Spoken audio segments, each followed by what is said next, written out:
Hello viewers, welcome to Brain Boost Academy. இன்றைக்கு நாங்க இந்த கிளாஸ்ல என்னத்தை பற்றி பார்க்க போறோம்னு சொன்னா இது வெக்டர் அண்ட் ஸ்கேலர் தொடர்பான ஒரு உதாரணத்தை தான் நாங்க பார்க்க போறோம். இங்க முதலாவது கேள்வி சொல்லிக்கிறாங்க determine the magnitude of the resultant force. அதாவது இந்த படத்துல உள்ள ஒரு இரண்டு விசைகள் தாக்குகின்றன. ஒன்று 200 நியூட்டன், இன்னொன்று 500 நியூட்டன். இந்த இரண்டு நியூட்டன்களினுடைய ரிசல்டன்ட் ஃபோர்ஸை காண சொல்லிக்கிறாங்க. ஓகே, இதுல நாங்க என்ன செய்யலாம்னு சொன்னா இரண்டு மெத்தட்ல நாங்க இதை செஞ்சு கொள்ளலாம். முதல் கேள்வியும் அப்படித்தான். இப்ப இதுல நாங்க எப்படி அந்த ரெண்டு மெத்தட்டையும் நாங்க யூஸ் பண்ண போறோம்ன்றதை பார்ப்போம். ஃபர்ஸ்ட் மெத்தட் நாங்க நார்மலா யூஸ் பண்ணது எக்ஸ்ஹெச்சோட தாக்குற கோணங்கள் பைஹெச்சோட தாக்குற கோணங்களை கண்டு அதை சமேஷன் பண்ணி ரிசல்டன்ட் ஃபோர்ஸ் மேக்னிட்யூட் ஈக்குவேஷன்ல போட்டோம்னு சொன்னா எங்களுக்குரிய ஆன்சர் கிடைக்கும். இரண்டாவது மெத்தட் என்னன்னு சொன்னா பரலோகிராம் லோ. பரலோகிராம் லோ நான் உங்களுக்கு அந்த லோ பற்றி தெரியாதுன்னு சொன்னா நாங்க போட்ட பார்ட் 1 வீடியோல பாத்தீங்கன்னு சொன்னா அந்த லோ பற்றிய முழு விளக்கம் அதுல கூறி இருக்கிறோம். அதை பற்றி தெரியாதாக்கள் அந்த வீடியோவை பார்த்துட்டு இதுல இந்த வீடியோ பார்க்க தொடங்கினீங்கன்னு சொன்னா மிகவும் இலகுவாக இருக்கும். வாங்க கேள்விக்குள்ள போகலாம். இதுல 200 நியூட்டன் 500 நியூட்டன் இரண்டு ஃபோர்ஸ் சொல்லியிருக்கிறாங்க. சோ நாங்க ஃபர்ஸ்ட் எக்ஸ் அச்சை எடுப்போம். எக்ஸ் எக்ஸ்ல இந்த ஃபோர்ஸ் தாக்குறத நான் இதுல குறிப்பிட்டிருக்கிறேன். அதாவது 200 நியூட்டன் எக்ஸ் எக்ஸோட கோணத்தை அமைக்கிறபடியா 200 cos 30 வருது. அண்ட் 500 நியூட்டன் எக்ஸ் எக்ஸோட கோணத்தை அமைக்க 40 + 30 70 பாகை என்று சொல்லி வரும். சரியா? அப்ப அதுல நாங்க கண்டோம்னு சொன்னா எங்களுக்கு ஃபைனல் ஆன்சர் 343.21 நியூட்டன் வருது. இங்க நான் எக்ஸ் எக்ஸை ரைட் ஹேண்ட் சைட்ல என்னுடைய டிரெக்ஷனை அசியூம் பண்ணி இருந்தேன். நான் எடுத்த ஆன்சரும் பாசிட்டிவ்ல வந்தபடியா ஓகே, எங்களுடைய ரிசல்டன் அந்த டிரெக்ஷனும் ரைட் ஹேண்ட் சைட்லயே இருக்குது என்பதை நாங்கள் அசியூம் பண்ணி கொள்ளலாம். சரியா? Final decision. அடுத்தது நாங்க பார்க்க போறோம் y ஆக்சிஸ். இந்த y ஆக்சிஸ்ல தாக்குற ஃபோர்ஸை பார்த்தோம்னு சொன்னா ஃபர்ஸ்ட் இந்த 200 Newton force 200 Newton force y எக்ஸோட தாக்கிக்க 200 × sin 30 வரும். அண்ட் 500 நியூட்டன் ஃபோர்ஸ் அது y எக்ஸோட தாக்கிக்க sin 70 என்று சொல்லி வரும். இதுல நீங்க யோசிக்கலாம், இந்த வீடியோ புதுசா பாக்குறாக்க யோசிக்கலாம் இது என்ன sin 30 கோஸ் இப்படி யூஸ் பண்ணாங்கன்னு சொல்லி. இது என்னத்துக்கு யூஸ் பண்ற சொல்லி இன்ட்ரோடக்ஷன் வீடியோல நாங்க குறிப்பிட்டிருக்கிறோம். இது ஏன் இதுல cos θ வருது, இதுல ஏன் sin θ வருதுன்னு சொல்லி. சோ உங்களுக்கு அது இதுல அண்டர்ஸ்டாண்ட் பண்ணலாம் இருந்துச்சுன்னு சொன்னா நீங்க அதை பார்த்துட்டு வந்தாலும் ஈஸியா இருக்கும். சோ இப்ப நாங்க இதுல எக்ஸ் எக்ஸ்ல தாக்குற ஃபோர்ஸ் கண்டிடம் அண்ட் y எக்ஸ்ல தாக்குற ஃபோர்ஸும் கண்டிடம். சேம் ஆஸ் y எக்ஸ்லயும் நான் டவுன் கீழ் நோக்கிய டிரெக்ஷனை அசியூம் பண்ணினா என்னுடைய ஃபைனல் ஆன்சரும் பாசிட்டிவ்ல வந்ததால ஓகே, அது உண்மையாவே அந்த ஃபோர்ஸ் ஃபைனல் ஃபோர்ஸ் கீழ் நோக்கி டவுன் சைட் நோக்கி தான் போகுது என்பதை இப்ப உறுதியாயிட்டு. இப்ப எங்களுக்கு கேட்ட கேள்வி determine the magnitude. சோ எங்களுக்கு நார்மலா தெரியும் determine the magnitude என்று சொன்னா அதுக்கான ஒரு ஈக்குவேஷன் இருக்கு, √x² + y². சரியா? இப்ப இதுல எங்களுக்கு fxல தாக்குற ஃபோர்ஸ் தெரியும் 343.2 அது இந்த ஸ்கொயர். அண்ட் yல தாக்குற ஃபோர்ஸ் 569.85 அது இந்த ஸ்கொயர். சோ இதை நாங்க கண்டோம்னு சொன்னா எங்களுக்கு வர ஃபைனல் ஆன்சர் 665.22 நியூட்டன் எங்களுடைய determine the magnitude ஆன்சரா இருக்கும். இப்ப இதே கேள்விக்கு நாங்கள் இன்னொரு மெத்தட்டை யூஸ் பண்ணி செய்ய போறோம். அதை பாத்தீங்கன்னா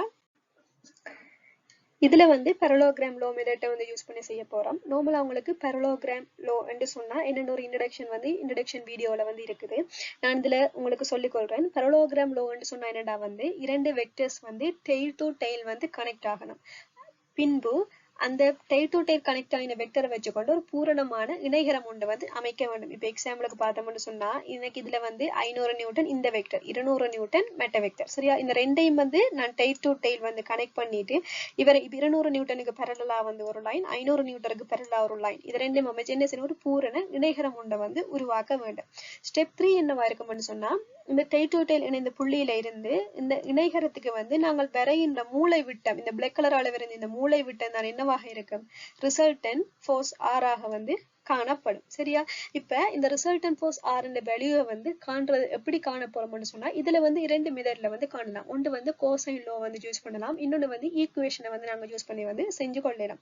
கோசைன் லோ எங்க யூஸ் பண்ணுவோம்னு சொன்னா ஒரு வெக்டரின் வேல்யூ மட்டும் தெரிஞ்சு ஒரு தீட்டா தெரிஞ்சிருந்துன்னு சொன்னா நாங்கள் கோசைன் லோவை யூஸ் பண்ணி செய்யலாம். ஆனா இங்க எங்களுக்கு தரவிலேயே இரண்டு வெக்டர் வேல்யூ தந்திருக்கிறாங்க, 200 நியூட்டன் அண்ட் 500 நியூட்டன் தந்திருக்காங்க. சோ நாங்கள் டைரக்டாவே ஈக்குவேஷனை யூஸ் பண்ணி செஞ்சு கொள்ளலாம். இங்க என்ன ஈக்குவேஷன் நாங்க யூஸ் பண்ண போறோம்னு சொன்னா magnitude of fr என்னத்துக்கு சமனா இருக்கும்னு சொன்னா √a² + b² - 2ab × cos c க்கு சமனாக காணப்படும். இதுல ஒரு மிக முக்கியமான விஷயம் என்னன்னு சொன்னா இந்த 200 நியூட்டன் அண்ட் 500 நியூட்டனுக்கு இடையிலான கோணம் வந்து 40 பாகை என்று சொன்னதை வந்து அவங்க வந்து இதுல தரவுல வந்து தந்திருக்கிறாங்க. சரியா? நார்மலா ஒரு இணையகரத்துல வந்து நாங்க ஒத்த கோணம், ஒன்று விட்ட கோணம் என்பதை போல நேய கோணம் என்று சொல்லி ஒரு விஷயம் ஒண்ணு வந்து படித்திருப்போம். அதாவது இந்த அடுத்துள்ள 2 கோணங்களினுடைய கூட்டுத்தொகை வந்து 180க்கு வந்து சமனாகும் என்று வந்து படித்திருப்போம். அப்ப இதுல வந்து இந்த 2 வெக்டருக்கு இடைப்பட்ட கோணம் வந்து 40ஆக காணப்பட்டா இங்க இருக்கிற இந்த கோணம் வந்து இந்த கோணத்தை வந்து நான் எக்ஸ் என்று வைக்கிறேன். இந்த கோணத்தின் பெறுமதி என்னவாக இருக்கும்னு சொன்னா 140. ஏன்னு சொன்னா அவை இரண்டினதும் சமேஷன் ஆனது வந்து 180ஆக வந்து காணப்படும். இப்ப ஏன் நாங்கள் இந்த கோணம் 140 கண்டுபிடிக்கிறோம்னு சொல்லி பார்த்தோம்னு சொன்னா இந்த ஈக்குவேஷன்ல வந்து இந்த கொஸ் சி என்ற இந்த தீட்டாவினுடைய வேல்யூ வந்து எதுவாக இருக்க வேணும்னு சொன்னால் இந்த ரிசல்டன் லைன் இருக்குதானே அந்த ரிசல்டன் லைனுக்கு வந்து ஒப்போசிட்டா இருக்கிற கோணத்தை தான் வந்து நாங்கள் என்ன செய்வோம் இங்க வந்து இதுல அப்ளை பண்ணுவோம். இப்ப நான் வந்து மேல் நோக்கி ஒப்போசிட் ஆகிறேன், நீங்க கேட்கலாமே கீழ் நோக்கி இருக்கிற ஒப்போசிட் எதுவும் பெறலாம். சரியா? கீழ் நோக்கி இந்த கோணத்தையும் வந்து போடலாம் அல்லது மேல் நோக்கி இருக்கிற இந்த கோணத்தையும் வந்து போட்டு கொள்ளலாம். சரியா? இப்ப எங்களுக்கு தெரியும் இது ஒரு 500 நியூட்டன். இது 500 நியூட்டன் சொன்னா இந்த சைட்ல இருக்கிற இந்த லைனும் வந்து என்னவாக இருக்கும் 500 நியூட்டனாக வந்து காணப்படும். சோ இப்ப நாங்கள் வந்து இந்த 500 நியூட்டன் என்பதை ஒரு பி ஆகவும் இந்த 200 நியூட்டன் என்பதை ஒரு ஏ ஆகவும் வந்து எடுத்தோம் என்று சொன்னா இந்த ஈக்குவேஷன்ல வந்து நாங்கள் இப்ப போட்டு ஆன்சரை வந்து செஞ்சு கொள்ளிடும். சரியா?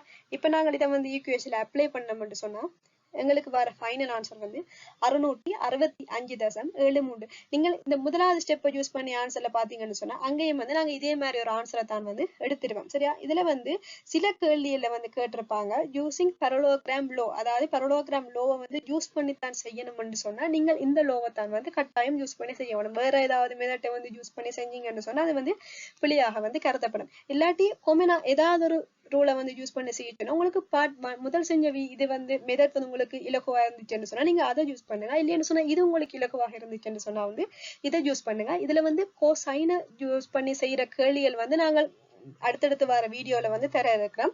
மறக்காம அதையும் பாருங்க. இந்த வீடியோ உங்களுக்கு பிடிச்சிருந்தா லைக் பண்ணுங்க, ஷேர் பண்ணுங்க, சப்ஸ்கிரைப் பண்ணுங்க. மறக்காம ஏதாவது உங்களுக்கு இதுல டவுட்ஸ் இருந்துச்சுன்னு சொன்னா கீழே கமெண்ட்ல வந்து கமெண்ட் பண்ணுங்க.